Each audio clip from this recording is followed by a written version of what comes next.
Guys, ada satu perkara yang membuatkan saya menarik perhatian, yaitu kenapa Chinese Indonesia lebih patriotis berbanding Chinese di Malaysia, guys. Apapun bagaimana ceritanya, guys, jom kita sama-sama nonton di dalam video pada kali ini, guys. Ayo, guys.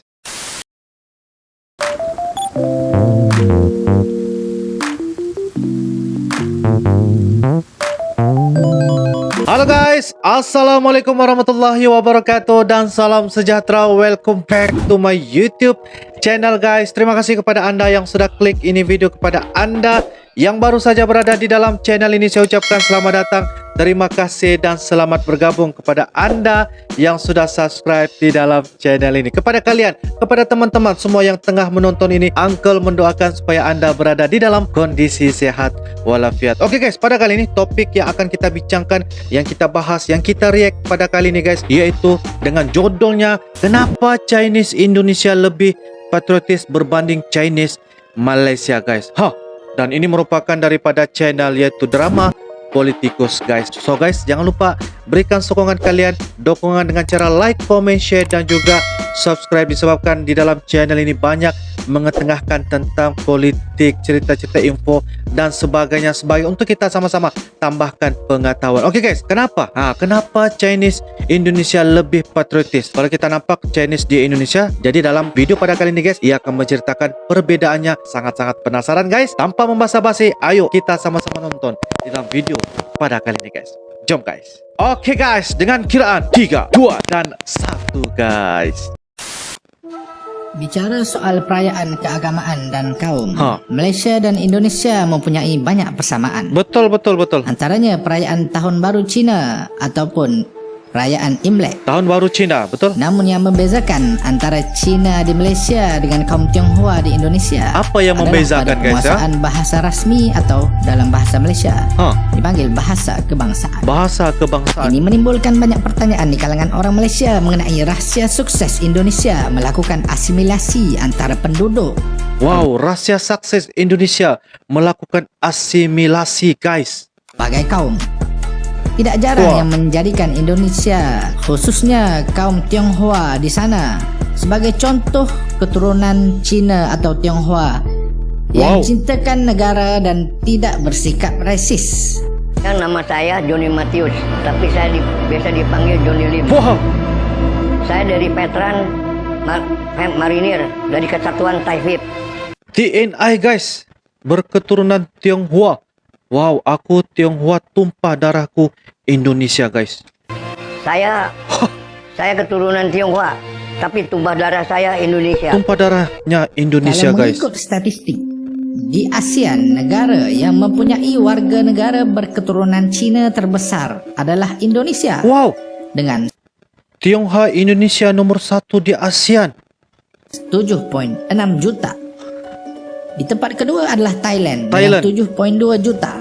Dan barulah Malaysia dengan 6.9 juta. Malaysia tempat ketiga, guys. Jadi, apakah rahsia orang Cina di Indonesia terlihat lebih fasih berbahasa Indonesia? Apakah rahsia orang Tionghoa Indonesia lebih fasih berbahasa rasmi, guys? Berbanding orang Cina di Malaysia? Oke. Inilah Drama Politikus. Drama Politikus, guys. Subscribe.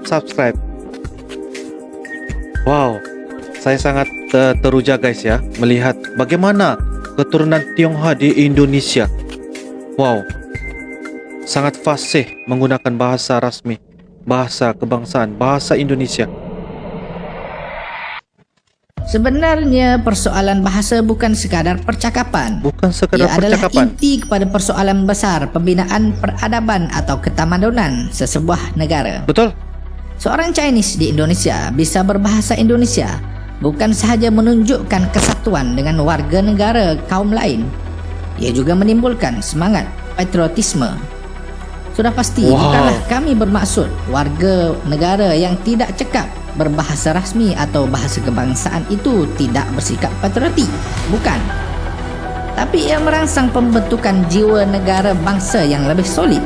Betul, merangsangkan pembentukan jiwa. Sejak merdeka hingga kini, Malaysia masih lagi berbicara tentang pembentukan negara bangsa yang tidak selesai-selesai.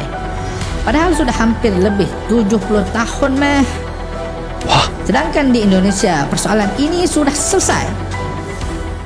Well, bukan Di Indonesia sudah selesai, guys. hanya di Indonesia. Majoriti negara besar sebetulnya sudah beres pembentukan negara bangsa. Lihat Jepun, Korea, Turki, termasuk negara Arab di Timur Tengah. Namun ini sangat berbeza dengan Malaysia. Sangat Kenapa berbeda. ya? Ada yang beralasan ini gara-gara Malaysia terdiri dari pelbagai kaum yang mempunyai bahasa yang berbeza. Ada yang beralasan. Bukan itu kerana saja, banyak tanpa kaum. disedari, dua kaum terbesar di Malaysia setelah kaum Melayu berasal dari dua tamadun kuno dunia, yaitu China dan India. Jadi, China dan dua India. peradaban baru yang bertembung dengan satu kaum asal yaitu Melayu, yang juga mempunyai sejarah peradaban yang tidak kalah dengan tamadun China dan India. Wah. Ini Namun, sejarah, guys, ya. kejap. Ah, Kalau itulah alasan kita, bagaimana pula dengan Indonesia yang mempunyai 718 bahasa berbeza yang dituturkan oleh 1340 suku bangsa di tanah air menurut sensus BPS tahun 2010. ini betul fakta dan data nih. Mereka mempunyai 1340 bangsa, sedangkan kita hanya 3 kaum. Nah, disinilah terletaknya inti perbincangan. Adakah perbandingan antara 3 kaum di Malaysia versus 1340 suku di Indonesia itu perbandingan yang fair? Sebabnya walaupun Malaysia hanya mempunyai 3 bahasa yang berbeza, di Malaysia tidak menjalankan proses asimilasi bahasa seperti yang terjadi di Indonesia. Malaysia tidak ada Sebaliknya, asimilasi. Malaysia masih mengamalkan integrasi. Jadi apa bezanya? Bezanya ada banyak, tapi kami memilih untuk fokus kepada satu sebab utama, yaitu pendidikan. Pendidikan di Indonesia tidak wujud dua aliran berbeza. Tidak Bukan pernah hanya ada mereka aliran bertanah berbeza. air satu, berbahasa satu, dan berbangsa satu. Indonesia juga berpendidikan satu. Berpendidikan satu, guys. Alirannya Inilah satu yang disebut saja. asimilasi tadi. Sementara di Malaysia, wujud dua aliran pendidikan primer dari dulu sehingga kini. Dua aliran Yang pendidikan. pertama, sekolah kebangsaan, iaitu sistem yang memakai bahasa Malaysia sebagai bahasa pengantar. Dan yang kedua, sekolah vernakular yang memakai bahasa ibunda, iaitu Mandarin atau Tamil. Walaupun begitu, jangan salah faham. Sekolah vernakular tetap mengajar subjek bahasa Malaysia dalam sekolahnya. Hanya saja ia tidak menjadi bahasa percakapan atau pertuturan utama oleh anak-anak dan para guru. Di antara dua ini, wujud sebuah lanjutan dari pertembungan antara sekolah kebangsaan dan sekolah vernakular, yaitu sekolah jenis kebangsaan yang masuk dalam kategori sekolah kebangsaan. Vernacular. Ini menjadi alternatif kepada kaum-kaum tertentu dalam pendidikan. Sekolah jenis kebangsaan ini sama ada jenis kebangsaan Cina ataupun jenis kebangsaan Tamil. Sekolah jenis kebangsaan Cina dan juga Tamil, guys.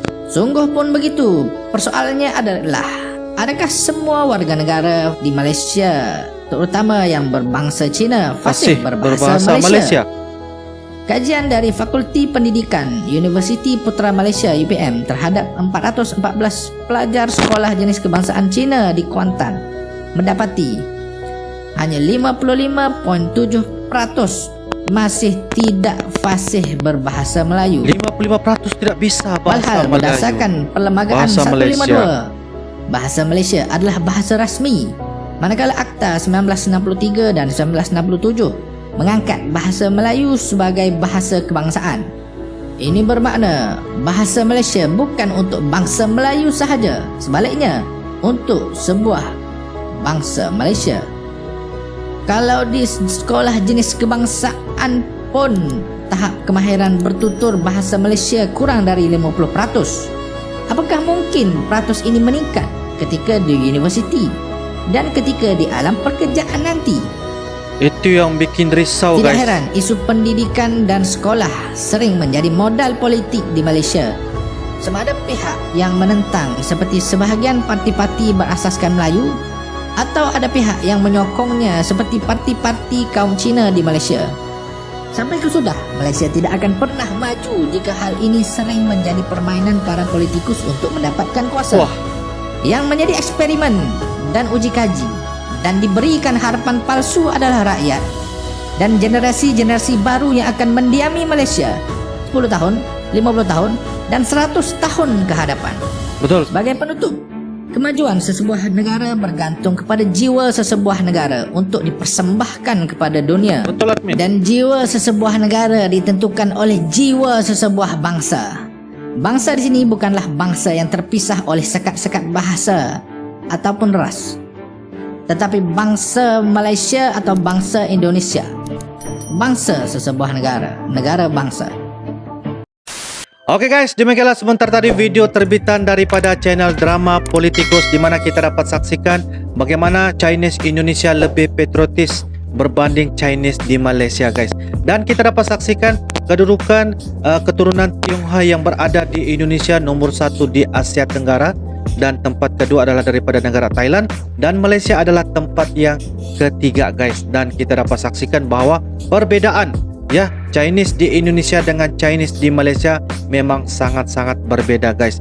Apa yang kita dapat saksikan, fakta dan juga penerangan daripada Drama Politikus, kita dapat saksikan dari segi pendidikan adalah salah satu utama yang membedakan kenapa Chinese di Indonesia dan juga Chinese di Malaysia dari segi penggunaan bahasa rasmi kebangsaan di antara bahasa Indonesia dan juga bahasa Melayu yang digunakan pakai di negara Malaysia guys. Dan ini adalah perkara-perkara yang harus kita jadikan sebagai satu wadah ilmu pengetahuan guys, di mana kita jadikan sebagai satu pengajaran bahawa setiap penggunaan bahasa rasmi di negara tersebut pastikan kita dapat digunakan pakai sebagai satu kecintaan kita, lebih patriotis kita terhadap kepada negara guys. Di mana kita dapat saksikan bahawa Indonesia, kalau kita nampak bukan setakat Chinese di Indonesia, malahan banyak lagi suku kaum yang berada di Indonesia guys berbanding suku kaum yang berada di Malaysia. Jadi kita dapat orang kata sebagai satu ialah pengajaran dan juga ilmu supaya kita sama-sama sentiasa mencintai bahasa rasmi kebangsaan kita. Jadi guys, apa pendapat dan komentar anda guys di dalam video yang saya telah kongsikan sebentar tadi guys? Anda boleh turunkan di ruangan komentar. So guys, kita akan jumpa lagi di next video akan datang dengan video-video yang lebih menarik, dengan penerangan-penerangan supaya kita dapat sama-sama tambahkan ilmu pengetahuan kita guys, supaya kita dapat jadikan sebagai salah satu pemersatu di antara Malaysia dan juga negara Indonesia. Memang sangat-sangat beda, tetapi apa yang paling penting ialah kita dapat jadikan negara tersebut dalam keadaan rukun, aman, damai dan sentiasa sejahtera, tidak ada apa-apa perkara berlaku, dan sentiasa mengamalkan satu kehidupan perdamaian dan persahabatan yang terbaik guys. So guys, itu saja daripada Angkal. Kita akan jumpa lagi di next video akan datang. I love you Malaysia, I love you Indonesia. Thanks for watching. Assalamualaikum warahmatullahi wabarakatuh. Bye bye.